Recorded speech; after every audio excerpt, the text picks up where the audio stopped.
acaba gerando essas coisas que a gente vê no jornal. E então você soma a despesa que existe do parlamento, enfim, de rodar a máquina, né? Seja no executivo, também no judiciário, você soma isso à corrupção e aí você encontra um país que fica sempre taxado como o país do futuro. A gente continua, e parece que a gente deu uns passos para trás, né? Eu fico vendo, quando a gente, na mídia, as revistas, jornais internacionais, falando, olha, o Brasil agora vai ter a Copa do Mundo, vai ter as Olimpíadas, e as pessoas fazendo investimento, empresas estrangeiras querendo montar filial aqui no Brasil, expandir os negócios, e voltou tudo para trás. Empresas se retiraram daqui, empresas que estavam em expansão cancelaram os projetos de expansão. Então, eu sinto que a gente está andando mesmo para trás. E isso tudo é em função da instabilidade econômica, da má gestão e da corrupção. Eu não sei se está andando tão... Veja bem, eu não sou tão pessimista assim, não.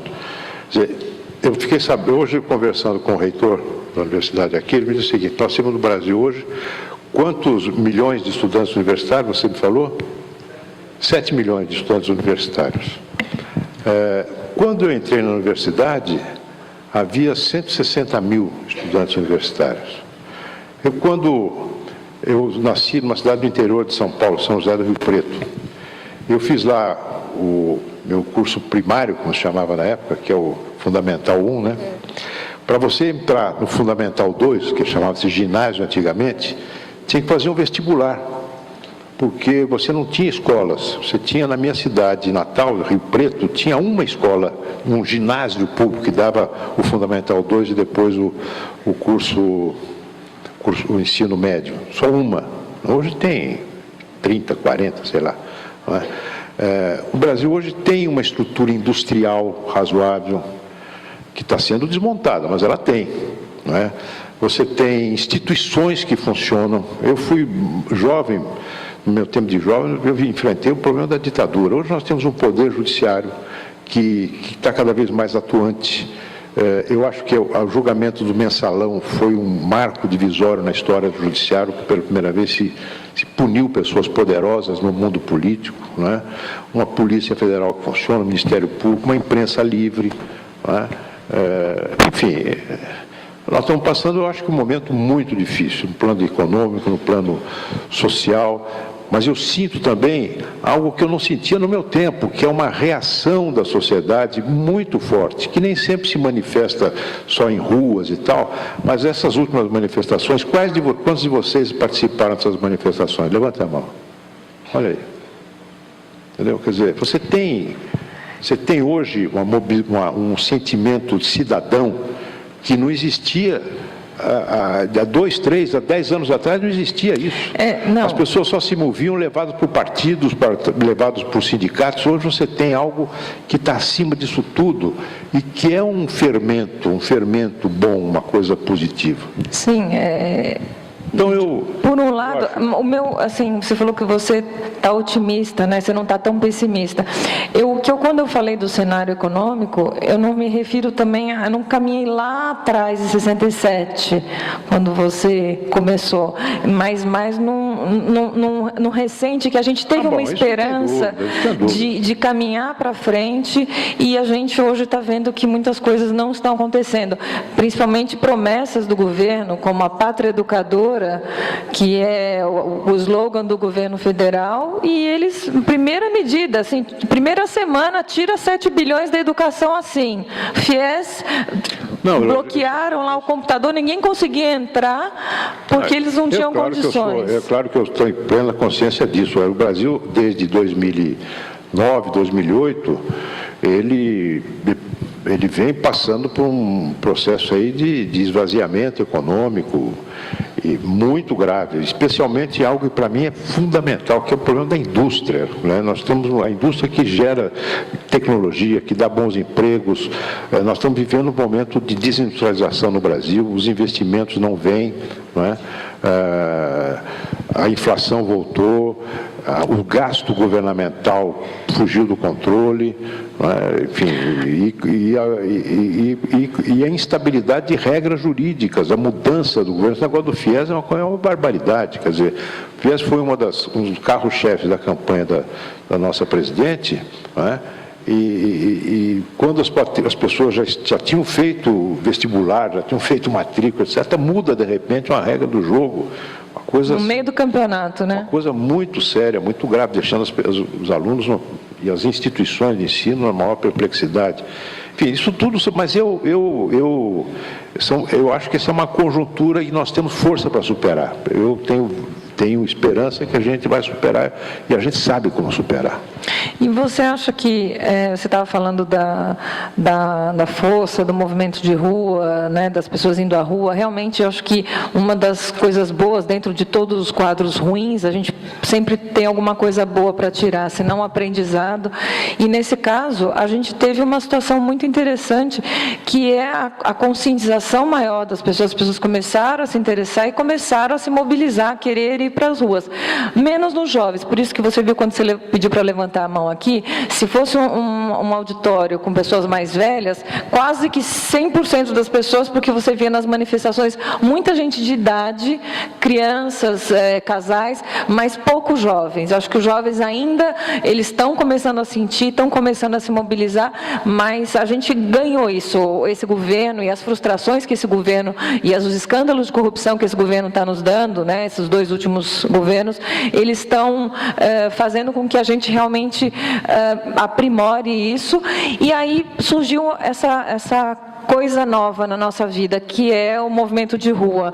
Eu queria que você falasse... Não é só rua, não, é isso aqui, ó. Também. Comunicação entre as pessoas. As redes sociais, a internet, tudo isso tem ajudado. Mas eu queria que você falasse para a gente, com relação aos movimentos de rua, o que você acha que isso está mudando, que isso está influenciando o governo?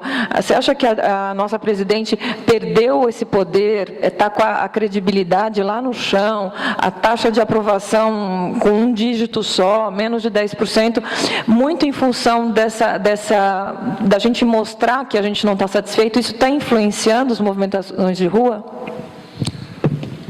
Essa movimentação de rua, eu tenho para mim que ela mostra um grau de mobilização, de consciência de que o Brasil não é dos governantes, mas é do povo, e que o povo precisa ser ouvido, precisa diminuir a distância entre a população e o sistema político. É algo que é uma manifestação disso. Olha, eu quero existir, eu quero ter voz, eu sou uma pessoa... Estou aqui, né? Eu estou aqui, né?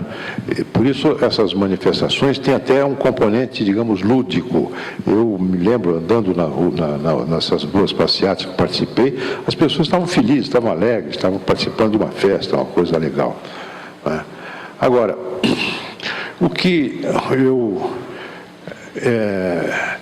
eu acho que não foi esse movimento de rua que provocou a queda da popularidade da presidente Dilma. Eu acho que... uma soma de fatores, né? Não, eu acho que a movimentação das ruas é importante, ganhou esse vulto exatamente em razão do descontentamento que foi corporificado na pessoa da presidente Dilma. Embora o Congresso Nacional também esteja hoje numa situação muito difícil do ponto de vista do seu prestígio popular, tão baixo quanto o da presidente Dilma, né?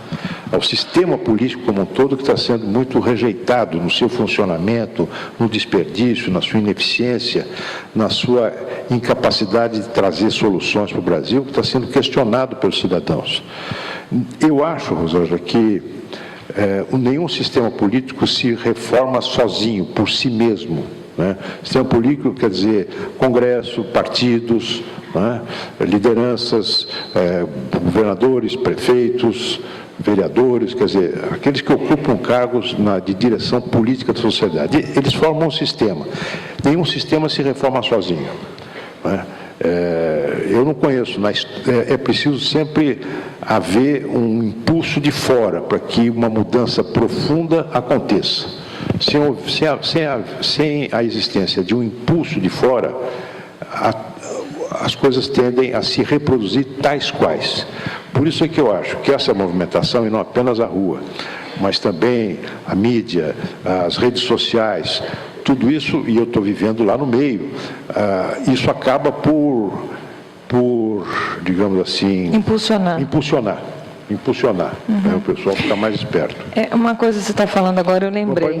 Agora, por outro lado também, só a movimentação, digamos, vamos dizer, para simplificar a coisa, das ruas, fora das instituições políticas, ela por si só, dificilmente, ela gera um resultado positivo. Ela precisa ter alguma conexão com algum instrumento institucional. Certo. Você veja, pega um caso de uma revolução radical, a Revolução Russa, 1917, né? Que ela decorreu da catástrofe, da queda catastrófica do regime czarista, descontentamento brutal, um país feudal, né? A Primeira Guerra Mundial que vitimou milhões de pessoas. Bom, isso tudo tinha havido já muitas greves, massacres, a polícia batendo nas pessoas, matando e tal, mas se não tivesse um partido político, ou 2 ou 3 partidos políticos que existiam na época, isso não teria o resultado. A Revolução Francesa, a Revolução Cubana, pega a Revolução Cubana. Mais próxima, né? Mais próxima de nós. Né? Você tinha um partido político, o partido político era a guerrilha. Era a guerrilha do Fidel Castro, que era um partido político, armado, mas era um partido político, que estava ligado a uma organização da sociedade civil, que era o Movimento 26 de Julho, senão não teria havido a mudança. Então você tem que ter uma conexão. A minha preocupação hoje é buscar essa conexão entre as instituições políticas, do Congresso, dos partidos, e essa movimentação da sociedade, que nem sempre é uma conexão fácil de fazer. Existem incompreensões de lado ou de outro, culturas políticas diferentes, mas precisa juntar. A gente podia pedir para desligar um pouquinho o ar, porque eu estou vendo um monte de gente tossindo, botando casaco, eu também estou com um pouquinho de frio, vamos economizar energia? Podemos desligar o ar? Todo mundo? Congresso dos políticos, parlamentares, com o povo. Na época das diretas já, a gente tinha os parlamentares insuflando o povo a irem para as ruas e pedirem as diretas já. Diretas já, vocês lembram, né? Que era sair da ditadura para uma democracia. E através do voto... A maioria não era nascida nessa época. A maioria não era nascida, por isso que eu dei uma explicaçãozinha assim. E através do voto da eleição direta, né? O que a gente faz hoje não existia, não acontecia. E aí, hoje a gente tem uma situação inversa. Hoje, os parlamentares estão tão enfraquecidos pelas suas incapacidades, pelos escândalos, pela inação, que hoje a rua está insuflando o Congresso a agir. A gente tem uma inversão hoje completamente distinta do que acontecia e do que seria o natural, os parlamentares chamando a população para ir às ruas. Hoje as ruas estão cutucando os parlamentares para eles se mexerem. Mas é só uma observação. Eu não estou enfraquecido não, viu? Não, por isso que eu comecei falando. Quando eu falo, não encare como uma questão pessoal. Você está representando os políticos, mas lógico, eu sei. Estou brincando. Então, com relação ao impeachment, né? Porque hoje as pessoas querem muito, as pessoas que vão às ruas, elas estão pedindo a saída de um governo corrupto, um governo, uma má gestão e um governo sem credibilidade, porque eu acho que se você, por mais que você tente fazer as coisas, mas quando você já não tem mais a credibilidade nem dos brasileiros, nem lá fora, a gente chacota lá fora. Ah, vocês continuam sendo o país do futuro, né? Vocês nunca chegam. Então, assim, a gente precisa realmente saber o que é melhor. Sair de vez a Dilma, tirar esse governo corrupto, ou deixá-la ficar para sangrar, e de que forma a gente poderia ter o impeachment? Eu falo isso porque dentro do seu partido existe uma divisão, algumas pessoas que querem o impeachment, que estão trabalhando pelo impeachment, e outras pessoas que não querem o impeachment por algumas questões que a gente às vezes até desconhece. Então, queria ouvir sua opinião sobre esse tema, e aí eu termino e passo a palavra a vocês. Já vão pensando nas perguntas, hein, pessoal? Um monte de mão levantando. Bom, a última pesquisa que eu conheço sobre esse tema, pesquisa de opinião pública, mostra que 63% das pessoas entrevistadas, acho que foi a Datafolha, são favoráveis ao impeachment. Não é? Exato. Embora sem saber direito como é que funciona esse negócio de impeachment. Simplesmente, vamos tirar essa mulher que está atrapalhando, não está dando certo, mentiu para a gente, tem corrupção e tal, coisa, enfim. Por várias razões, querem o afastamento da presidente. Agora, o impeachment é uma coisa complicada, não é um processo, olha, vai embora e acabou-se, né? O impeachment é um processo que, ao mesmo tempo, jurídico, precisa ter uma base jurídica sólida, um cometimento de crime de responsabilidade, está definido aqui na Constituição, quais são os tipos de crime por responsabilidade, né? A Constituição diz isso, vou entrar no detalhe aqui. Especialmente crimes contra a existência da União, livre exercício dos poderes constituídos, livre exercício dos direitos políticos individuais e sociais, probidade na administração, lei orçamentária e cumprimento de leis e decisões judiciais. Vocês vão ver que são coisas bastante amplas, são coisas muito amplas, definições muito amplas, do ponto de vista jurídico, mas precisa ver, você tem que dizer por que está sendo, por que você quer, qual foi o crime que o presidente cometeu. Mas não basta isso. Para que haja o impeachment quer dizer suspensão do exercício do mandato presidencial, não é o fim, mas é a suspensão, não é? Enquanto dura o processo. Essa suspensão tem que ser decretada por 2/3 da Câmara dos Deputados. Não o Senado. O Senado não tem. O impeachment sempre começa na Câmara. Qualquer cidadão, se você quiser propor impeachment, você pode propor. Né? Várias pessoas propuseram, inclusive, né? Propõe lá. Tem vários até propostos.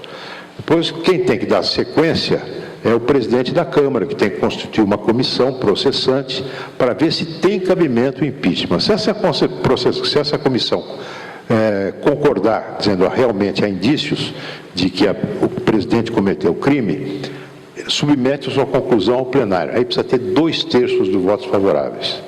Se isso acontecer, aí o presidente fica suspenso do exercício do mandato e ele vai ser julgado pelo Senado.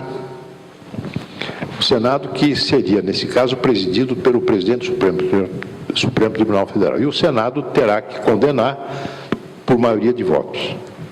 Então, a concretização do impeachment depende, sobretudo, de um fator político que hoje não está presente. No tempo do Collor, estava presente. Por quê? Porque o Collor, além de ter... Enfim, ele acabou sendo denunciado pelo próprio irmão, teve aspectos dramáticos ao negócio dele, e acabou sendo, o fato que pegaram uma besteira, o negócio de um Fiat Elba, que alguém que esse PC Farias comprou para ele. Você comparar com o negócio da Petrobras... Era um Fiat Elba e os Jardins da Dinda, né? Fez um jardim na casa dele. Enfim, mas o fato é que politicamente ele perdeu completamente a sustentação. Por que ele perdeu a sustentação? Porque voltou a hiperinflação. O Collor, no plano Collor, ele confiscou a poupança, congelou a conta corrente, as pessoas acordaram no dia seguinte, não tinha como sacar o seu dinheiro do banco, uma loucura, né? Sob o argumento que aquilo ia acabar com a inflação. A inflação voltou galopante, aí ele perdeu completamente o apoio político. Bom, isso não acontece hoje com a presidente Dilma. Essa aqui é a realidade dos fatos. Ela tem apoio parlamentar. Sabe-se lá, eu sei. Ela tem um apoio, não por ela, né? E sim pelo partido dela e pelo que oferece, né? Ela tem um partido político, né? Ela tem um partido político. E uma base aliada grande. Ela tem o PMDB, que é um partido do vice-presidente da República, que é um partido grande, que controla a Câmara e o Senado. ela tem vários partidos pequenos que foram cooptados nessa base de oferecer cargo para isso, para aquilo. Então, ela tem hoje apoio Sim, por isso que eu parlamentar. falei, não é por ela, é pelo que ela oferece, não é pela competência ou pela boa gestão, e sim pelo toma lá da cá. Sim, eu tenho uma visão... Para deixar claro. A minha visão é que ela é incompetente e inepta, minha visão. Mas minha também. Não é a visão de muitos companheiros dela, de gente que a apoia, não é? O fato é que no Congresso Nacional ela tem hoje você não teria na Câmara dos Deputados condição de aprovar o impeachment pela maioria dos 2/3. Nem mesmo o presidente da Câmara, o Eduardo Cunha, o presidente da Câmara, já disse mais de uma vez que não vai propor o impeachment. Se chegar para ele o pedido, como já chegou, ele não vai dar início ao processo. Então essa que é a situação, não é? Por outro lado, o processo de impeachment é um processo bastante traumático. É um processo que vai agravar ainda mais as questões da ingovernabilidade do país. Né? Vai agravar a situação econômica, social, vai agravar, não tenha dúvida. Você vai viver um momento aí de guerra. Então, isso tudo faz com que as pessoas, no meu partido, pensem várias vezes antes de apoiar o movimento do impeachment. Porque não é uma decisão fácil. Não é uma decisão que você possa tomar assim. Porque depois você tira o presidente Dilma, assume o Michel Temer. E daí? Que é o vice-presidente, é o cara que hoje está encarregado do balcão de negócios. Ele que está lá trocando o cargo por emprego para manter o apoio parlamentar. Não há uma diferença abissal entre um e outro. Você tem um sistema muito complicado. Então, isso faz com que muita gente do meu partido pense com muita cautela sobre isso, né? A minha visão é que é perfeitamente possível eu acho viável, você ter um processo por cometimento de crime comum. Eu acho que a presidente cometeu crimes contra a lei de responsabilidade fiscal, que, se devidamente apurados mediante uma investigação que tem que ser promovida pelo Procurador-Geral da República, pode redundar na punição dela, mas aí não é o crime de responsabilidade, é crime comum, que não depende de julgamento do Congresso, mas julgamento do Supremo Tribunal Federal. A minha posição é essa, é tratar do assunto na esfera penal e para evitar todo esse tumulto político da aprovação do Congresso. Porque hoje, se passasse o Eduardo Cunha, se ele falasse, ok, vou analisar e dar esse andamento, se pelo PMDB e o PT serem maioria, os nanicos, mais os nanicos, isso não passaria em termos de... E se o PMDB mudasse de lado? E se o PMDB virasse? Aí dá quórum? Dá os 2/3? Daria, mas o PMDB não vai mudar de lado. Tá bom. A gente nunca sabe. Eu conheço. É verdade. Conheço bem. Mas o que eu acho é o seguinte, eu pessoalmente acho o seguinte, não há um caminho fácil para a mudança. Vamos fazer o impeachment, o Congresso aprova, tira a presidente Dilma. Não há um caminho fácil para a mudança. A mudança política no Brasil depende de reformas muito profundas, nem sempre são as mais palatáveis, não é? Acho que, enfim, eu acho que, se eu pudesse, eu fui contra a presidente, fui candidato contra ela, né? Perdemos poucos votos, mas perdemos, ela ganhou a eleição, não é? Eu sou mais favorável a uma luta prolongada, uma luta cultural, uma luta política, de organização, de fortalecimento do partido, de mudanças das regras eleitorais para evitar essa proliferação de partidecos, vagabundos que não representam nada, não é? Para adotar o sistema distrital do voto, que vai diminuir o custo das campanhas, vai tornar os representantes do povo mais próximos dos eleitores. São mudanças que não são espetaculares, mas que são mudanças profundas que precisam acontecer. Tá ótimo, obrigada, senador. Então, agora passo a palavra aí para você. Por favor, fala o seu nome. Fala o seu nome. Meu nome é Juliano. Boa noite, senador. Boa noite. A pergunta é referente, no início da sua palestra, o senhor mencionou que alguns políticos que o senhor conhece enriqueceram de um mínimo tempo. Com essa nova lei que está sendo proposta pelos deputados e foi encaminhada para os deputados, para o Senado, da lei da terceirização. Essa lei, no seu ponto de vista, não seria uma forma que o governo está criando para lavar dinheiro de corrupção, porque 70% dos políticos hoje são proprietários ou têm laranjas que são proprietários de empresas. Então, se ele tiver terceirizado, ele vai botar uma empresa terceirizada para prestar serviços e vai ganhar uma quantidade exorbitante de valor, de dinheiro, e vai pagar quase nada para a pessoa que vai estar exercendo a função. Na sua opinião, o que o senhor tem a dizer referente à lei de terceirização hoje no nosso país? Olha, você sabe que hoje eu tive uma conversa com um empresário sobre esse assunto, terceirização. Porque o meu primeiro ponto de vista, até hoje, era o seguinte: se eu tenho uma empresa, que eu sou empresário, que eu não sou empresário, mas se eu fosse um empresário e quisesse contratar uma empresa para fornecer empregados, para se encarregar de uma parcela da minha produção, desde que paguem direitinho os direitos trabalhistas desses empregados terceirizados, eu não via maior problema, né? Desde que, evidentemente, pagasse um 13º, pagasse férias, enfim, FGTS, a coisa toda. Mas hoje, um grande empresário colocou uma questão que eu estou pensando. Ele disse o seguinte: olha, terceirizar, ele falou da empresa dele.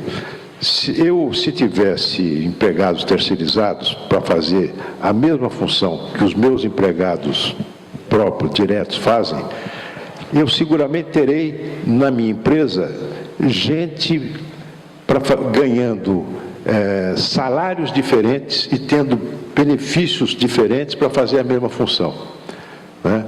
Dizer, eu pago X para uma determinada função.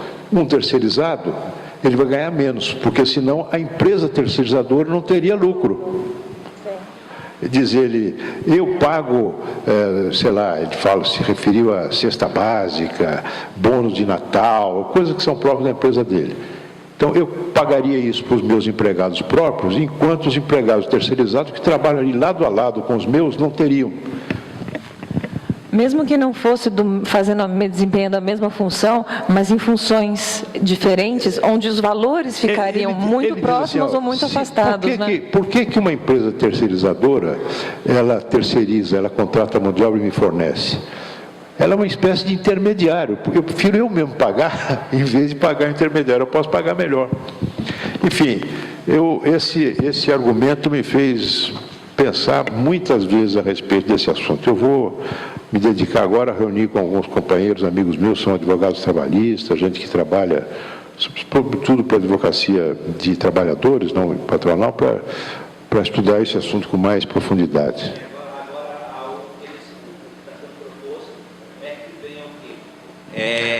Não, o que está sendo... Você trabalha até em órgãos públicos? Não, no órgão público não tem nada a ver com órgãos públicos. É uma empresa, hoje uma empresa, sei lá, um frigorífico, né?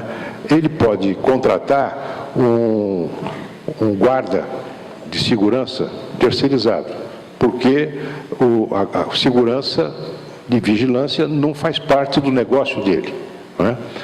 O que está sendo proposto... Não é o fim, né? Não é a atividade fim. O que está sendo proposto pela Câmara dos Deputados é que ele possa também contratar como terceirizado o sujeito lá para desossar o osso, para, enfim, entendeu?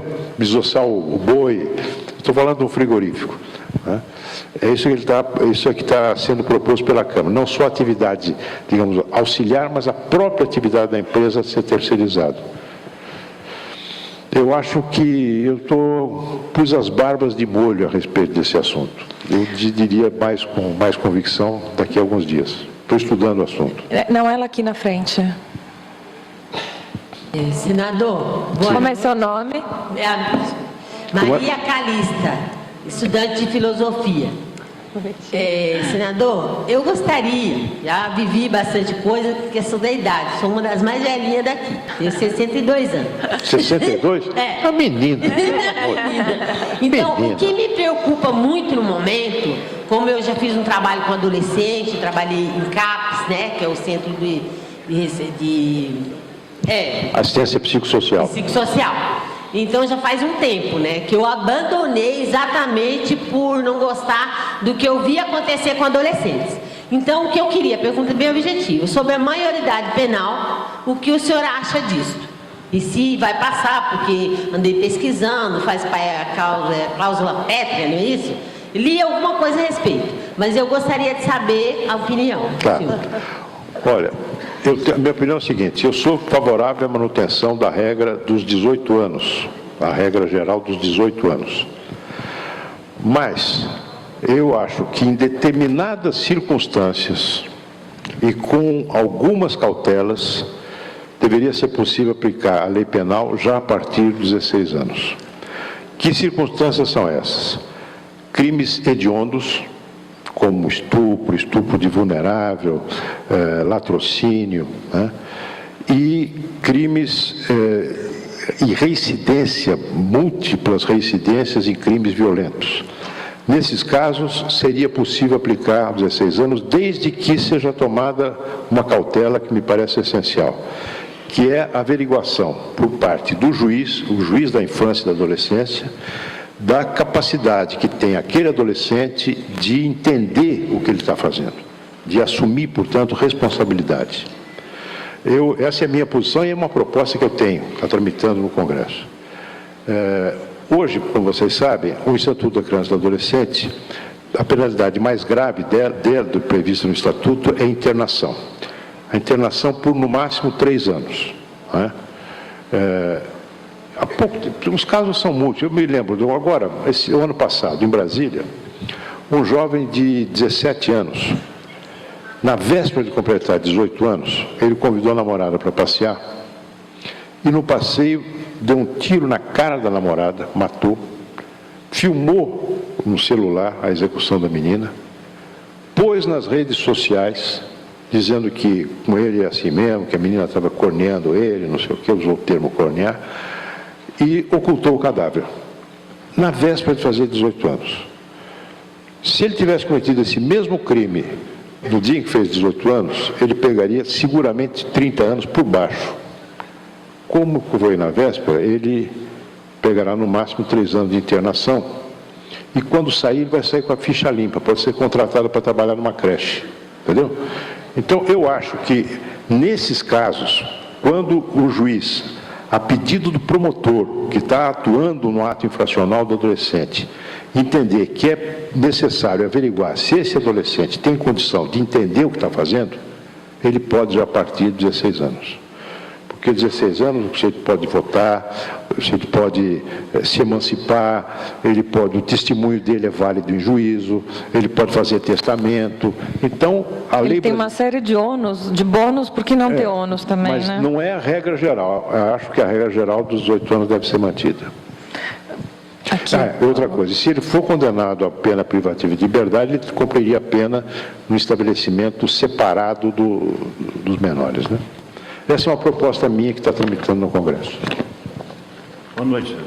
Pois não. Meu nome é Francisco, eu sou eletrotécnico aposentado. E amante da Revolução Francesa, pelo que você me falou. Eu fui um dos que foi para a rua pedindo o impeachment da presidência e posso lhe garantir que uma conversa de ponta a ponta da Paulista era unânime. Eu sei. O impeachment, né?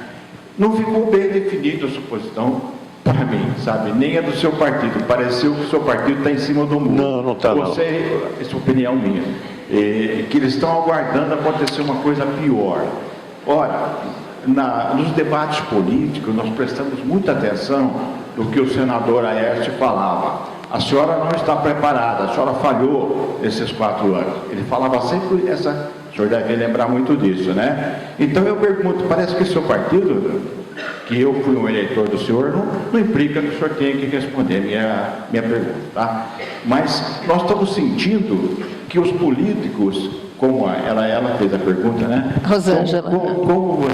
Como o seu partido está aguardando uma coisa mais forte acontecer. Estão ainda indecisos. Enquanto que o povo está totalmente pedindo, porque não suporta mais. Eu, como aposentado, estou vendo aí ela desvincular na nossa aposentadoria do Minas. Então, nós não vamos ter com quem negociar. Para ela seria interessante que nós morrêssemos até de fome, fazendo greve de fome, né? Não é mesmo? Então, eu fico perguntando, senador, o seu partido, que é uma base forte, na minha opinião, que fez de mim um dos seus eleitores, o que ele está aguardando mesmo? Porque nós vimos o Ronaldo Caiado esses dias, depois seria uma outra pergunta se eu pudesse fazer, né? Ele vem batalhando, vem brigando por isso, então eu gostaria de saber o seu partido, o que ele realmente pensa do impeachment. Mas para nós, da rua, é muito importante. Obrigado. Então, deixa eu te dizer, as opiniões do meu partido estão divididas.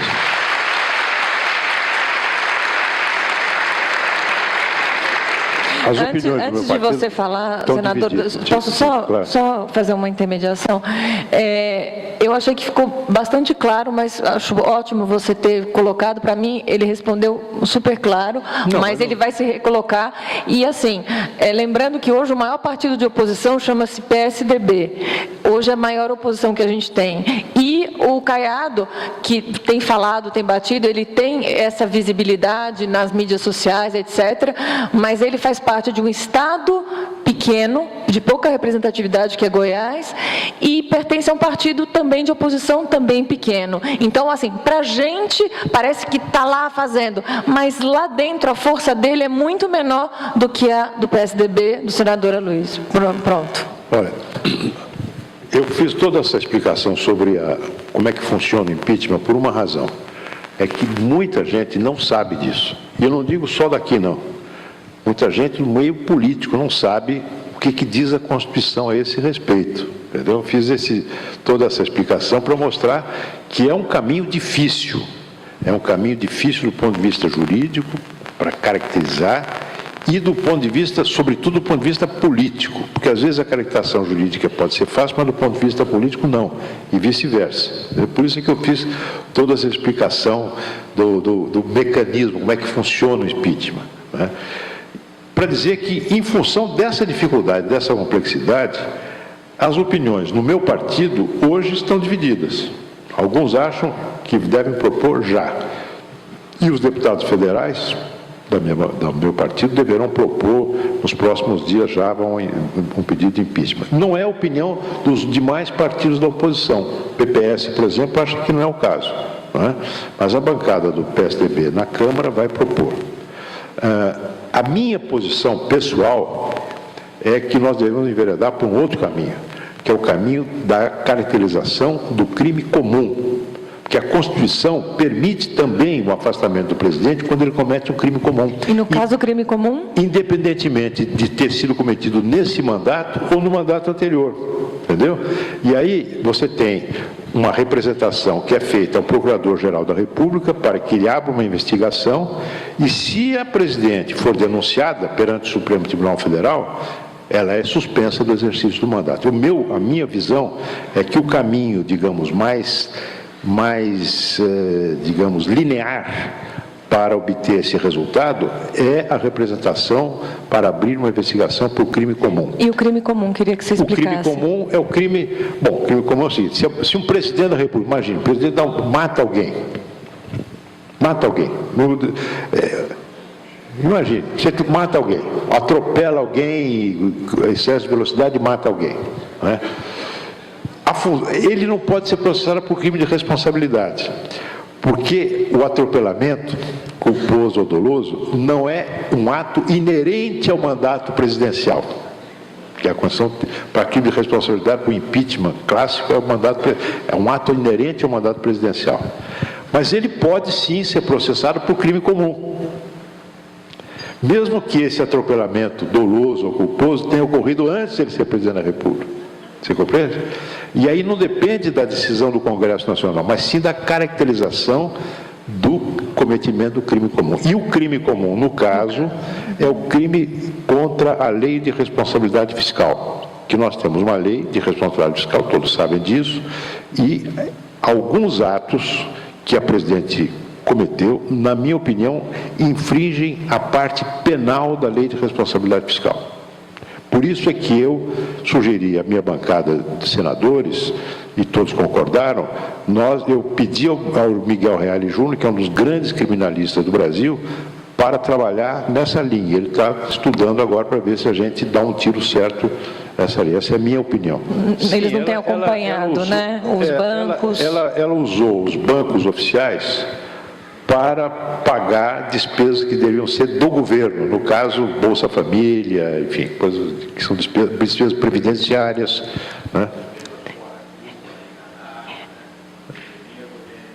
Isso vai ter uma outra CPI. Se Deus quiser, vamos conseguir uma CPI do BNDES. Mas nesse caso, o próprio CPI também dos fundos de pensão. O próprio TCU, né, chegou com um relatório que ela gastou e não apareceu em lugar nenhum, gente. Porque ela poderia gastar, falar, olha, Banco do Brasil, paga aí o Bolsa Família que eu estou sem dinheiro, mas ele deixa na conta, estou devendo ao Banco do Brasil tanto. Simplesmente essa informação desapareceu, não havia. Então é isso. Próximo. Tem lá, ó. Se fosse seguir o critério da frente, é ela aqui.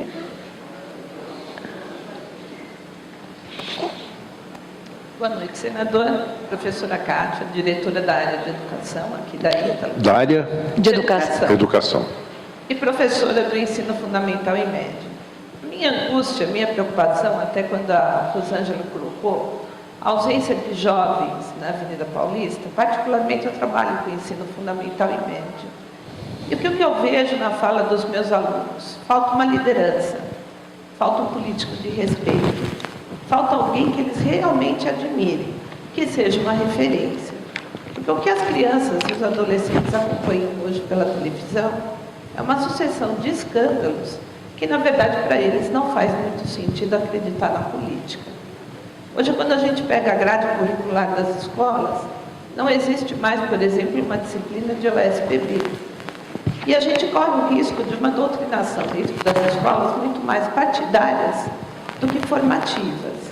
Como é que o senhor vê essa questão do jovem e do adolescente que hoje é descrente com a política? Como resgatar? Na minha história de vida, por exemplo, quando eu lembro de Tancredo Neves, o último. Admiro Fernando Henrique Cardoso como estadista, fui eleitora, e de lá para frente nada mais. Hoje a gente sente vergonha? Até certo ponto, sim. Como é que o senhor vê essa questão da criança e do adolescente hoje? Olha, eu acho que desses escândalos todos, o resultado mais nefasto não é o volume de dinheiro desviado, que é muita coisa, não é? Só 6 bilhões que foi apontado agora no prejuízo da Petrobras, mas você tem BNDES, você tem os fundos de pensão, você tem essa Furnas, eletros, não, né? Essa compra de pareceres do Tribunal como é que chama isso? CAF, que é um órgão que julga recursos tributários, quer dizer, é uma coisa imensa, imensa. Né? Eu acho que o principal resultado disso, do ponto de vista negativo, foi a descrença na política. Foi a política vista como simplesmente um meio de enriquecimento pessoal. Isso afasta finalmente as pessoas. Isso realmente foi o resultado mais grave de tudo isso. Se de um lado eu tenho que saudar e dizer que assim mesmo tem que ser a repercussão pública, o papel da imprensa para mostrar o tamanho da coisa, a profundidade. Por outro lado, eu fico pensando, olha, que pena, que pena que aconteceu isso, né? Porque, especialmente olhando a trajetória do PT, que foi um partido que durante muitos anos se apresentava como crítico geral de todas as mazelas morais do Brasil, e de repente se afunda do jeito que se afundou, isso leva as pessoas realmente a uma descrença muito profunda, né? Eu não saberia dizer, eu procuro fazer aquilo que é possível no meu âmbito, eu procuro trabalhar corretamente, me dedicar ao meu trabalho, ter uma vida limpa, fazer exatamente aquilo que eu penso, nunca disfarcei, nunca procurei tergiversar a respeito das minhas posições. Muitas vezes eu voto sozinho contra determinadas matérias que todos acham que devem aprovar, eu voto contra. Enfim, faço aquilo, mas também eu sou só assim mesmo. Mas não há mais grandes estadistas no mundo, hein? Você veja bem a nossa volta. Não é só no Brasil que faltam grandes estadistas. Veja a política europeia. Um país como a Inglaterra, a Grã-Bretanha, que teve um Winston Churchill, tem esse Cameron. A França, que teve um De Gaulle, teve um Mitterrand, teve esse Hollande. Na Itália, ninguém sabe mais quem é o primeiro-ministro na Itália. Não é? Veja aqui a volta no Brasil, a volta da América Latina, que panorama desolador que nós temos. Então, eu acho que nós estamos vivendo um momento em que a política deixa de ser, a política institucional deixa de ser, digamos, a atividade central do investimento do espírito público das pessoas.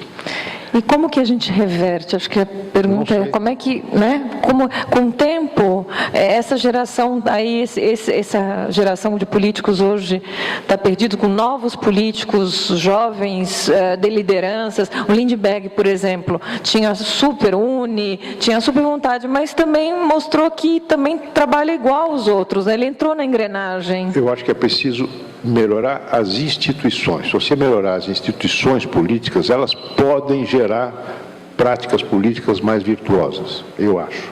Não é? O que é melhorar a instituição? Melhorar, por exemplo, diminuir o peso do Estado, o peso da burocracia estatal, da regulamentação estatal sobre a atividade econômica. Isso vai diminuir muito o trabalho de despachante que é feito hoje pelo político. Dá mais liberdade ao esforço individual, iniciativa individual, diminuir o peso do Estado. Isso vai diminuir a despesa pública, vai permitir diminuir a carga tributária e vai sobrar mais dinheiro para o investimento. Eu acho que é preciso melhorar o sistema de representação na Câmara dos Deputados, nas Assembleias Legislativas, nas câmaras municipais. Eu sou favorável ao voto distrital. Em vez de eleger um deputado federal para se eleger em São Paulo, ele tem que fazer campanha no estado de São Paulo, num colégio eleitoral de 30 milhões de eleitores. Você gasta 5, 6, 8 milhões de reais para ser eleito deputado. Eu, no meu tempo de deputado, eu fazia campanha numa região, Rio Preto e a volta de Rio Preto. Um lugar que eu conhecia, que as pessoas me conheciam, que eu trabalhava e tal. Hoje você tem que fazer campanha no estado inteiro. Custa uma fortuna. Então, o voto distrital aproxima o eleitor do eleito e cria condições do partido se enraizar na comunidade mais solidamente do que hoje. Né? Eu sou favorável à limitação de gastos na campanha eleitoral. Acho que esse programa de televisão, eu fui candidato majoritário algumas vezes, é uma loucura o que se gasta nisso. Né? E é cada vez mais caro, porque não tem limite. Também acho que é preciso ter regras que limitem a proliferação de partidos, que se elege para abocanhar um pedaço desse fundo partidário que você se referiu. O fundo partidário cresce cada vez mais, porque cada vez mais tem gente querendo comer lá dentro. 30 partidos representados na Câmara dos Deputados, isso é uma loucura. Um país não funciona assim. Precisa ter uma cláusula de desempenho, como tem na Alemanha e em outros países, que para poder eleger tem que ter um mínimo de representatividade. Não é? Sou favorável também, e tudo isso que eu tenho batalhado por isso, acabar com a coligação nas eleições de deputado, a coligação entre partidos, né, que diminui o leilão na hora de compra de partidos. E você é professora da área de educação. Eu acho que se as crianças pudessem votar, nós teríamos um ensino fundamental melhor do que nós temos no Brasil, sabe? Porque eu acho que o nosso sistema educacional está absolutamente de cabeça para baixo. Acho que o ensino universitário ganhou uma enorme proporção e o ensino fundamental acaba ficando cada vez mais relegado a não digo segundo, mas terceiro, quinto, 10º plano. Né? Acho que é preciso um enorme investimento no sentido de reverter essa pirâmide, fortalecer a base, que é o ensino fundamental. Você teve agora na Coreia também, né? E a Coreia, nos anos 70, ela era uma porcaria. Era uma porcaria, equiparava o Brasil. E hoje ela está anos-luz na nossa frente, por quê? Porque investiu em educação. Ponto. Foi só a única diferença dela para a gente. E uma educação próxima da realidade das pessoas. Você botar um garoto, uma moça, um rapaz no ensino médio para escutar e para estudar matérias que não tem nada a ver com a vida real mais do país ou com a vida dele, né? E mesmo na universidade, muitas universidades ensinam coisas que depois vão frustrar o rapaz, a moça, porque não vão garantir a ele a posição no mercado de trabalho que ele esperava quando ingressou, né? Senador, nós temos só 20 minutos 20 agora. minutos, Aquele rapaz está com a mão desde... Eu vou sair um pouquinho, ele está lá atrás, com a mão assim, esticada. Você também. Tem um São Paulino ali também, né? 20. Palmeirense na frente. 20? Boa noite, senador. Eu falei 20. Boa noite. Novamente, reforçando a pergunta dele, acabou indo para o impeachment, mas... Qual é seu nome, por favor? Arthur. O PSDB, eu sempre olhei o PT muito forte, batendo de frente e tudo mais. E eu nunca gostei do PT, mas também sempre respeito a votação que ela recebeu. Sim. Mas por que o PSDB, depois das eleições, já que tinha todo o volume de votos, não continuou batendo e mostrando onde estavam os erros? E ficou quieto. Porque hoje na política, como a professora estava falando, parece que é um monte de amigos. E assim, opa, não vou mexer agora, porque esse valor que está sendo dado vai vir para mim também, então não vou. Porque se eu não quero receber algo, eu não vou aceitar. Se eu acho que aquilo ali é errado, eu não vou aceitar. Então, por que vocês não estão fazendo isso? Mas eu não faço outra coisa, meu amigo. Eu não faço outra coisa. Sim, eu faço isso. Vocês, não, o PSDB em si. Não, o PSDB. O Aécio, de vez ele ter ido para a rua, ele não precisa ser convidado. Ele é um civil como todos nós. Sim. Porque ele não foi para a rua, juntamente com as outras pessoas, impondo realmente o que ele tinha de verdade. Porque parece que ele começou a ficar acuado, está começando, como ele falou, parece que está esperando algo acontecer para vir a público falar, eu avisei antes. A gente não quer isso, a gente quer pessoas ativas, pessoas trabalhando para nós. Arthur, antes dele responder, vou só fazer também uma observação. Os movimentos de rua, os principais que fizeram toda essa movimentação no Brasil, que foi linda, eles não quiseram, no primeiro momento, no segundo momento, a participação de políticos. Eles não queriam mesmo que eles viessem, eles não foram, né, convidados, porque eles queriam mostrar que eles eram legítimos, eles eram o povo e não estimulados ou pertencentes a um partido X ou Y. Foi por isso que o Aécio e alguns não foram para a rua também. Eu fui. Mas fui meio de enxerido, né? Você sabe que... Eu fui como cidadão, não fui lá para fazer discurso nem nada. Mas veja a que ponto chegou a sensibilidade de alguns movimentos. Eu me referi a um deles uma vez, antes da última manifestação, elogiosamente. Me ligou para o meu gabinete o líder, um dos líderes desse movimento. Olha, Luiz, pelo amor de Deus, estou falando da gente aí, falando bem da gente. Toma cuidado, porque de repente vão dizer que a gente é do PSDB, porque tem um outro movimento que diz que nós somos tucanos, vê se não fala mais na gente. Vestir camiseta nossa, pelo amor de Deus, não faça isso. Você entendeu? Quer dizer, tem também, aí não é um mundo de anjos, você tem também gente que disputa espaço, disputa preeminência, e eles fizeram muita questão, eu acho que é correto, de que não houvesse nenhum tipo de manifestação ostensivamente partidária. Eu mesmo, quando, nessa última, eu ia saindo, tinha uma tentativa de políticos nossos do PSDB de saírem incorporados, falei, não façam isso, porque vai desrespeitar o caráter do movimento. Agora, o PSDB faz uma posição sem trégua, nós não damos um momento de descanso ao governo. Agora mesmo, recentemente, eu acabei de propondo, e quase emplaquei, não consegui emplacar, mas vou emplacar essa semana, uma CPI dos fundos de pensão, que é uma barbaridade o que fizeram nos fundos de pensão, né? Tenho feito isso. Agora, o que acontece é que a nossa oposição, a oposição do meu partido, é uma oposição congressual. É a oposição que se dá basicamente no Congresso Nacional. Essa é a característica do PSDB, um partido institucional e congressual. E o Congresso Nacional tem pouca repercussão. Eu posso fazer 10 discursos, posso tomar 20 iniciativas. Se não sai no Jornal Nacional, não existe. Essa é que é a realidade dos fatos. Isso não quer dizer que a gente não esteja fazendo. É verdade. Não é? Eles fazem, eles brigam, eles lutam, não dão tapinha para o cafezinho nas costas, não. Se não fosse a nossa iniciativa, não sairia. A anterior também, só nós tivemos que ir ao Supremo Tribunal Federal para conseguir instalar. Agora, puxa, tem muita gente levantando a mão aí, hein? Ixi, Maria. Aqui ele. Sou professor da Faculdade de Educação Física e da área de negócio também na área jurídica, na parte de direito. E eu gostaria de saber do senhor, sua opinião, ou se há alguns estudos, justamente a respeito do sistema político que a Rosângela falou, porque o sistema político que nós adotamos aqui no Brasil é o sistema republicano presidencialista, que é o modelo norte-americano. O senhor se referiu ao modelo italiano agora há pouco, em que o primeiro-ministro é o Matteo Renzi, que representa a maioria que ganhou as cadeiras da Câmara italiana, e o presidente da República, eleito pela Câmara, é o Sérgio Mattarella.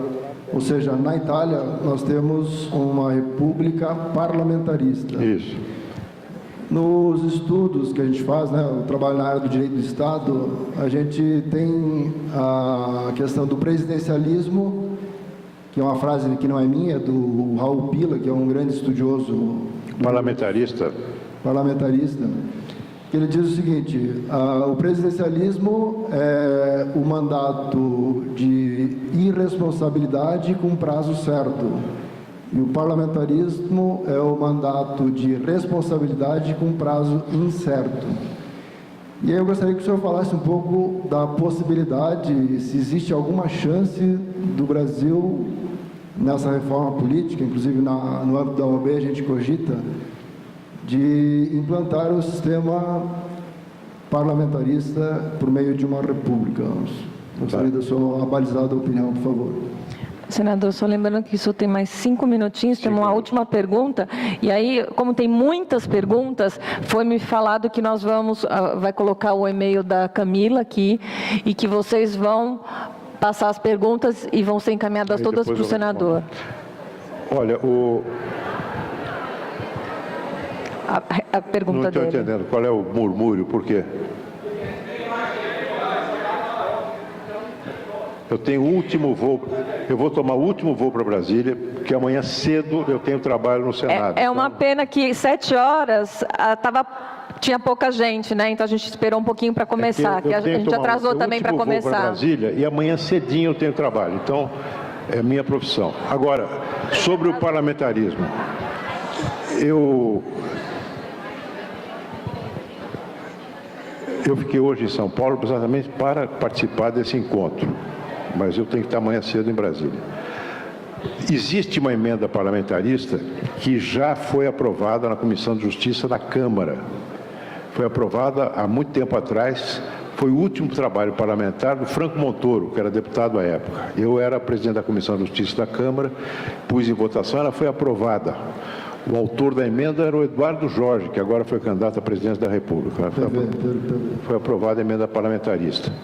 O presidente da Câmara está dando sinais de que gostaria de colocar essa emenda em votação. Se nós tivéssemos o parlamentarismo, não haveria esse negócio, essa discussão sobre impeachment da Dilma ou não. O governo teria simplesmente mudado, porque perderia a confiança, porque não teria condições de governar. Agora, eu sou parlamentarista, sempre fui parlamentarista de convicção. Agora, eu acho que para ter um bom sistema parlamentar, não dá para funcionar com esse sistema partidário que nós temos hoje. 30 partidos políticos, não é? Eu acho que seria preciso adotar o voto distrital e uma redução, uma maior decantação do quadro partidário. O que mais? Então, gente, nossa, eu queria muito poder, mas deu a hora mesmo, ele não pode.